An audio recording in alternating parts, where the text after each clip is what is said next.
Today we're going to read a story about spring, my favorite season. It's called Spring Walk. I want you to notice the pictures of the flowers and then the drawings in the background. Spring Walk by Virginia Brimhill Snow. Crocus. I walk with Grammy to see flowers today. Tiny buds and bright blossoms bid me to stay. Primrose. Crocus are really fun because they actually will pop up very first thing in spring. Sometimes it even will be snow on the ground and they're open and pretty. African daisy. Pansy. Some flowers smelled so sweet, others made me sneeze. They nodded their heads and swayed in the breeze. Daffodil. I saw yellow daffodils and red tulips so tall. Tulip. I remembered we planted their bulbs last fall. Our fifth graders at Bethany planted tulip bulbs and they came up right when we got out of school this year. Bleeding heart. There were flowers all around as far as I could see. Pink, yellow, and white on bushes and trees. This forsythia flower grows on a bush, and so it's covered with yellow blooms. Right about this time, I bet you can see some if you're walking around your neighborhood or drive around in a car. Peach blossom. Lobelia. Bees were buzzing in the trees, so I wanted to run. I thought seeing flowers was supposed to be fun. Do you see the beehives? Some of you guys have bees at your house and beehives. California poppy. Geranium. Grammy held my hand and whispered to me, to make sweet fruit blossoms need bees. Calla lily. Miniature hollyhock. A tiny hummingbird flitted about my head. He likes flowers too, my Grammy said. I'm trying to get some hummingbird food to feed them right now because they'll come up to your house if you have a hummingbird feeder. Forget-me-not. I stomped in a puddle to make a big splash and watered some flowers, some wildflowers, growing tall by the path. Columbine. Johnny Jump Up. In the garden's soft dirt, I dug lots of holes, put a plant in each one, and then watered with a hose. Petunia. Bluebell. Grammy made furrows and we planted little seeds. We'll water and watch them and pull out the weeds. They're doing some heavy-duty farm work there.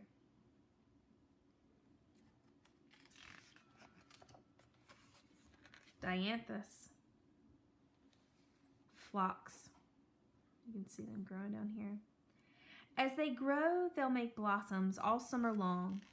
May I pick some flowers now to take to my mom? Leopard's bane. Rose.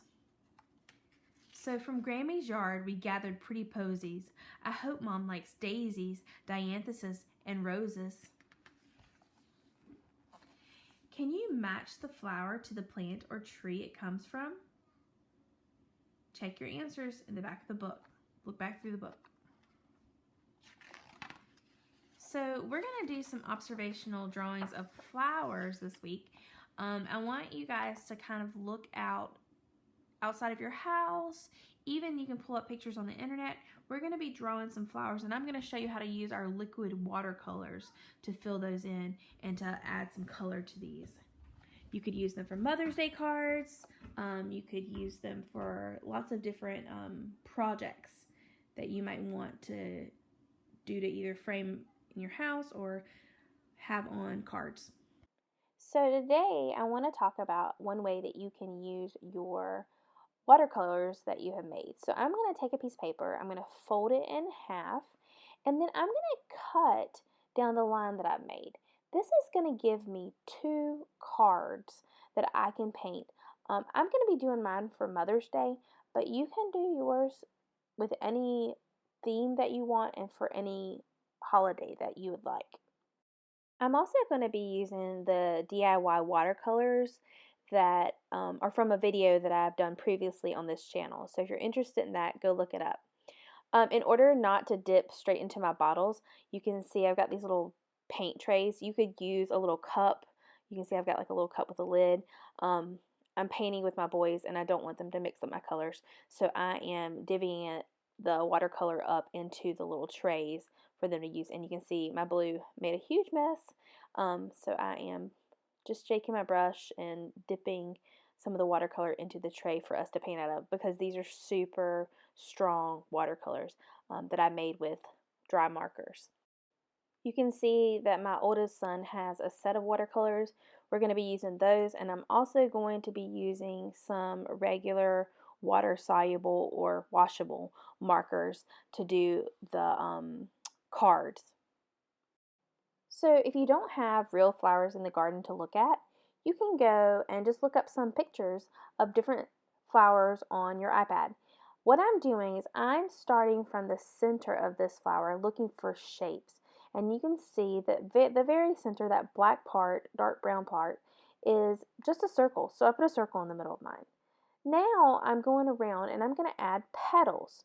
Well, there's a little or a layer of short petals right around the circle, and then they get bigger from there. So I added some tiny petals and then some bigger petals, and some of the petals are shaped like triangles or pointed, and other ones are shaped with rounded tops. They're all kind of different, and I'm not going for perfect. I'm just going for the feeling of this flower with lots and lots and lots and lots of petals. One of the reasons to use watercolors is because of their ability to mix and bleed. But in this case, I'm doing a drawing, so I want to use permanent marker or pen to draw this so that it doesn't bleed or mix with my watercolor. Now that I'm done with my drawing, I am ready to add some color. For this part, I'm going to show you a few different options. So one option is to use water-soluble or washable markers, which are the same thing. That just means that water will make it move. Water will make the pigment blend. And so I'm taking my light pink marker and I'm going around and just adding a few lines of color. I decided I needed a few more petals up there at the top, so I went back and added some with my permanent marker, and then I am going to go over it with some of the liquid watercolor once I've added some of the red. So one of the techniques we're going to use is wet on dry. That means I'm using wet watercolor on top of dry paper. That's going to give me a darker color yellow. I'm going to use that water soluble marker to blend with that yellow watercolor paint. Now I'm going to use a different technique. I'm going to go onto my paper with just plain water, and it's going to mix a little bit with my marker, and this is called wet on wet. I'm getting my paper wet before I go get my liquid watercolor. It's going to give it a lighter effect because I don't want all the petals to be the same value, the same darkness. I want some of them to be darker yellow and some of them to be lighter yellow. But you can see I'm just wetting my paper, getting it prepped to add that liquid watercolor and to give me a lighter value of yellow. And you can see that some of that brown bled into my yellow, and that's okay. You can either try to clean it up with a paper towel, or if it's already dry, you just can go over it with another layer. So it doesn't really matter that you don't have liquid watercolors. If you don't have liquid watercolors, you can just use the marker, or you could just use a watercolor palette. Anything will work for this. And notice how I'm letting things dry in between. It's important that you layer. Layer it, let it dry, layer it, let it dry. And that's how you're going to get those really cool effects with where they're mixing. And what I'm doing now is I'm just going back over it with some permanent marker, and I want it to add a background to my sunflower, and I just picked blue. And so what I did is I'm using that wet on wet technique, get the paper wet, and then add blue. I'm only wetting the areas that I want the blue to go. Everything else is dry, and so the blue will stay where the paper is wet. And I thought it might be fun just to do one more flower. So notice how I folded my paper in half, and now I'm drawing with a pen this time. And I'm just drawing a flower out of my head. I'm going to add pattern, I'm going to add some lines. Some lines are darker, or some lines are skinnier. I'm just adding some details for a fun flower that isn't even looking at anything, just whatever I am feeling at the time. And so this flower is going to be reds, and I'm going around and just adding a little color, and I'm layering, once again, layering those colors up. I wanted it to be light on the very ends, and so I am trying to leave some space of white.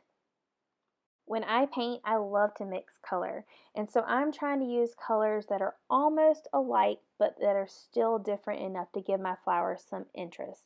So you can see I'm adding red and a little bit of violet, some light pink, some dark pink, and I'm just not painting the petal a solid. I think it's more interesting if it's kind of mixy.